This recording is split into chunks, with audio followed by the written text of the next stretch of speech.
Hello, hello everyone. It's me, Arden Lee, and I am back with another video today.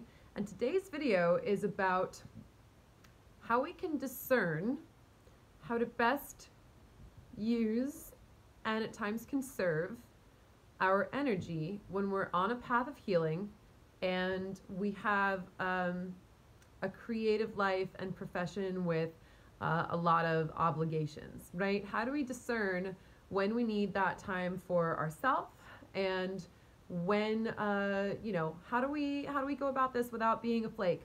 So today's question comes from one of our members of the Repatterning Parlor, and she's in a creative profession, and she wants to know how not to be flaky on people, but also to heed her creative impulses and also to prioritize her own healing and repatterning. So I'm going to get into that topic today.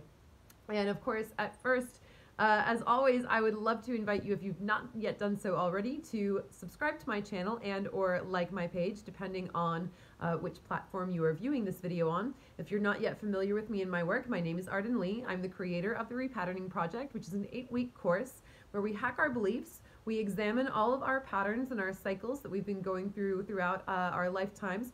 We pinpoint where they came from, how they were formed, and we decide, do we want to keep them? Are they serving us? Or do we want to refine them or get rid of them entirely and replace them with new habits and new choices through conscious awareness? So if that sounds like something that is your jam, go ahead and check out the description box where I have left a link to a free PDF download about the Repatterning Project. And you can learn what it is that we do, how we do it, and there's also a link to the Repatterning Parlor, which is the free Facebook group that I moderate. It's the Facebook group where this question came up, and we'd love to welcome you there. It's a group full of like-minded individuals who are also seeking to hack their patterns and develop more conscious awareness to bring to their choices and their habits, so that they can further their own journeys in personal development, in achieving their goals and creating lives that they're in love with. So if that sounds like your thing, we would love for you to join us. Go ahead and check it out, and come and say hi and let us know where you found us. We would love to welcome you into the fold. All right, so as you're going on a healing journey or any kind of journey of personal transformation where everything is being called up and examined and either kept or discarded, that's a pretty intense process, right? We all know that part, I hope. And especially as your past traumas are coming up, and as you're creating new mindsets from which to view the past, as you're freeing yourself from the confines of your past habits and patterns, you're looking at so many things that happened in the past that at the time, out of survival, out of habit, out of whatever you needed to do to get by at the time, you may have said like, oh, that's okay, I'm just not going to think about that or whatever, or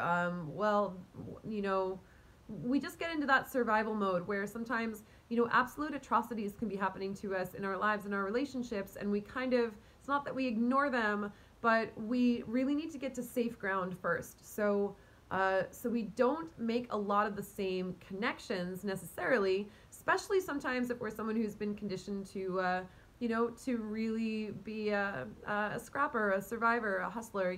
There's so much stuff in my life that I got through that I was like, it's fine, it's fine, it's fine. I'm just like, just whatever, I'm just going to get through it.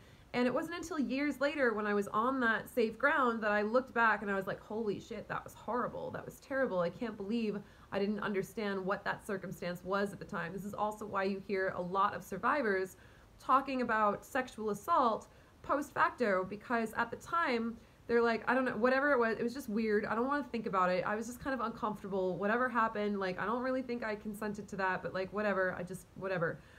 Because it's really hard at the time to say like, oh wow, I was raped.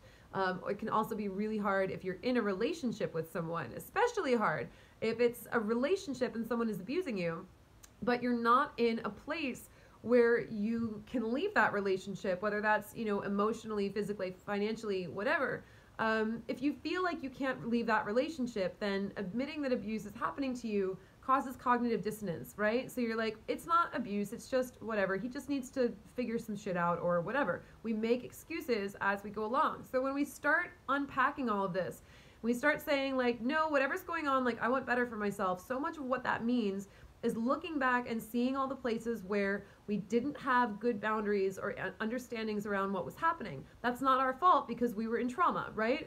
We're not looking to blame ourselves. We're just looking to look at the situation with a little bit more clarity. So looking at that, being like, wow, I understand why at that time I didn't realize that the relationship that I was in was abusive, because I was just surviving. I was just trying to get through. And if I had admitted to myself that it was abusive, it would have completely uprooted my life.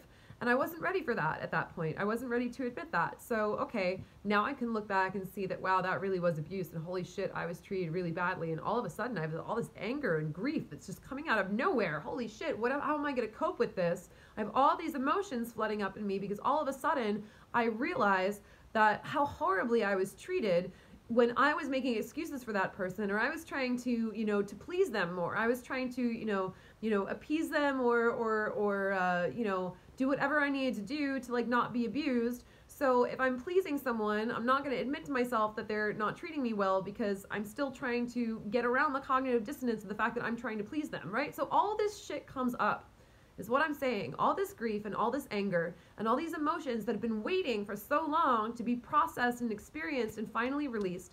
And that's normal. That's a really good thing, actually. It's really good to look back and examine like, wow, maybe that wasn't normal. Maybe that wasn't okay. Even some of my relationships that, for example, I was in a number of BDSM relationships that were abusive. And I look back at that and I was like, no, that was kink. It was fine because it's BDSM. I was consenting, and I look back and it's like, oh, no, just because I was consenting doesn't mean that it was helpful for me. And there were times that I tried to have limits or I tried to assert myself and I was shot down, so in the name of dominance, because I didn't get to decide what happened. All these people, by the way, this is a side note, but all these people who are like, the submissive is always in power, you know what? Sit your ass down, because a lot of times they're not. Even when they're smart, intelligent, capable people like myself, that doesn't mean that there aren't abusers who are dominants. And if you think that BDSM just gives this blanket thing where the submissive is always in control, well, it's not always the truth necessarily. You may have a submissive who is even being told that the submissive is always in control as a way of controlling them and saying, again, this is BDSM, you're fine. Now, the submissive in a healthy BDSM relationship should absolutely be able to define their boundaries and their limitations. But stop turning it into this soundbite that's trying to say that this always happens, because it just doesn't. Abuse exists everywhere. So anyway, all this is coming up for you. You're sorting through all these emotions. Well, no shit, you're not going to want to go out and party with your friends all the time, right? That should not be a surprise, because this is a lot to get through. It takes up a lot of mental bandwidth, and there were times in that process for me where,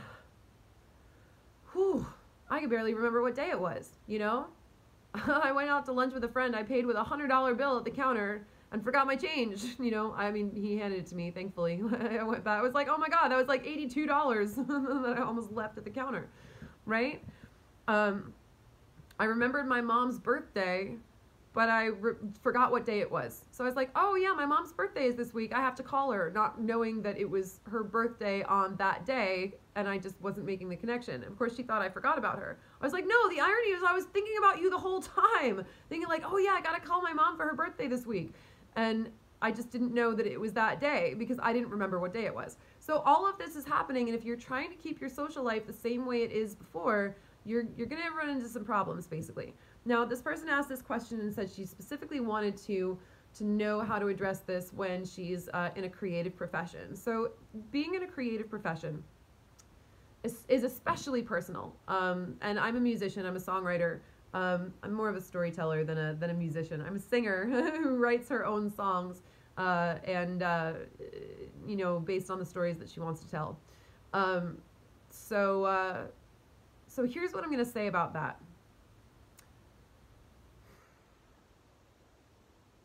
Anything that comes up that feels like an obligation, that feels like a thing that you should do, that you really don't want to do, that you're afraid of being flaky about, first of all, you want to solve flakiness by not committing to anything that you're not 100% sure of. You can absolutely say, you know what, maybe, let me get back to you on that. I'm not sure. I'm going through a lot of personal development stuff right now. I'm prioritizing myself. So let's say a tentative yes, I will put it in the calendar. But if I have to cancel the night before, I just want you to know up front, you know, that's how it is. If you warn people, then you're not being flaky, right? Now, if there's really something that you need to do with them, then of course, at some point you're going to need to actually set aside that time, right? But if it's just a matter of social obligations or whatever, you know, just let them know you're prioritizing yourself, and there are certain things that you're just not going to be able to show up for. And you'll make a note of it, and you'll try your best. And if that day is a good day, then great. But if it's not, they need to not take it personally. And as long as you warn people about that and let them know that it's not about them, you know, you should be pretty in the clear. The people who really care about you and want to be present for you will meet you halfway in adapting with you. If someone really wants to have a meeting with you, they may say like, hey, you know, why don't I come over and I'll bring dinner, right? Or I'll come over and we'll just make some tea. You know, you don't have to dress up and we don't have to go out and meet at some fancy restaurant or anything like that. Like, let's make this easy on you. So, you know, make a note of those people who are willing to adapt along with you. But when it comes to your creative work, when it comes to your obligations and even your professional obligations, or at least those things that you are pursuing in your professional life while you're on this healing journey, chances are the things that you feel like you should do, that you're feeling an inner resistance to, are actually things that are going to go by the wayside during this process. Because this process is actually about honing in on your truth and figuring out what it actually is that you want to do, that you want to create. So what's going to be helpful about that is when something really wants to be birthed out of you creatively, it will take hold of you. It will take you by force. And the things that don't matter as much in the long run, the social obligations, that, you know, contact that you feel like you should follow up with, but you're really not feeling it, maybe it's not the time. Maybe that person is going to come into your life later when you're more fully realized, and you're going to have a better meeting than you would have having it when you're in your trauma journey. This is the thing about, you know, about doing this work is that the people we are going into that journey, we're not going to be that same person coming out of it. So it doesn't make a whole ton of sense to make a whole bunch of obligations and commitments and start a whole bunch of projects unless you're really, really certain about them from that gut space, because a lot of the things that are not in alignment for you will fall by the wayside. FYI, I made an entire website. Well, I paid for it. I hired a designer to do an entire website for me that it's less than a year later and I'm probably scrapping it. You know, I'm probably scrapping it because it was like the halfway point of me kind of like starting to come into my own as a coach before really realizing where my gift was. I created a website at sacredsirens.com, and I was offering all kinds of things like, you know, Reiki and tarot along with my usual coaching and, you know, all this other stuff. And I hadn't really honed in on my genius, which is what I honed in when I created the Repatterning Project. When I created the Repatterning Project, I was like, oh, this is the thing I'm really good at. And sure, like I can read tarot cards or whatever, but I don't need to actually do that professionally just because I can do it as a skill. I really want to focus on the thing that I'm really, really good at. There are people who are better tarot readers than I am. I'm pretty decent, you know, I've gotten good feedback, but there are better ones. But I don't know anyone who can analyze and study patterns and recognize them and find solutions for them the way that I can, honestly. Actually, yeah. I'm thinking about that right now, and I know there's like, I'm not saying I'm definitely the best or anything, but I can't think of anyone who can do it quite the way that I can. So of course I'm going to want to focus on this. So that means this website that cost me almost $3,000 to make is probably going to be pretty useless. So I'm just like, well, there we go, right? Now that's fine. It was a stepping stone. And if that stepping stone got me to the next thing, if I had to create something in order to see what parts of it weren't in alignment with me, because maybe I couldn't see that until it actually came to the forefront, then that was absolutely a worthwhile $3,000 because it took me to that next step. But don't assume that everything that you're moving forward on is going to stay with you throughout your process. So the thing that you really want to focus on, and the thing that I focused on throughout those years, I focused a lot on recording my EP, and it took me a while. It took me a long time. There were a lot of bumps along the way. And I think that was appropriate because I was on that healing journey at the time, which meant that there were long stretches of time that I didn't do anything because I just didn't have the bandwidth to move forward. And I was, you know, at times sort of avoiding my producers, or it just didn't feel like the right time. I wasn't avoiding per se, but like I had a manager who would call me up, and like every month I would be like, I have nothing to report. I have nothing new here. I'm just paying into your retainer because when I do need you, then I'm gonna need you, you know? So, so basically,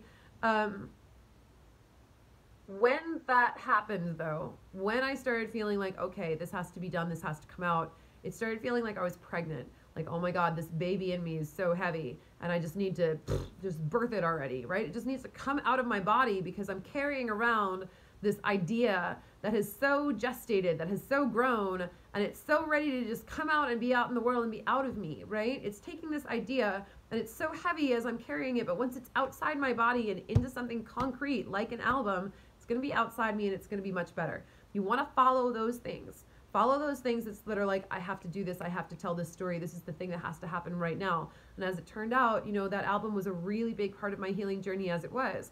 The fact that I put so much of my trauma and my assaults and my, you know, the betrayals and abandonments and my decisions, quite literally, to start changing my patterns into that album was probably no coincidence. But it had to come out because it had to then be part of my past, right? So when it got to that point, I was like, I'm ready, I'm ready.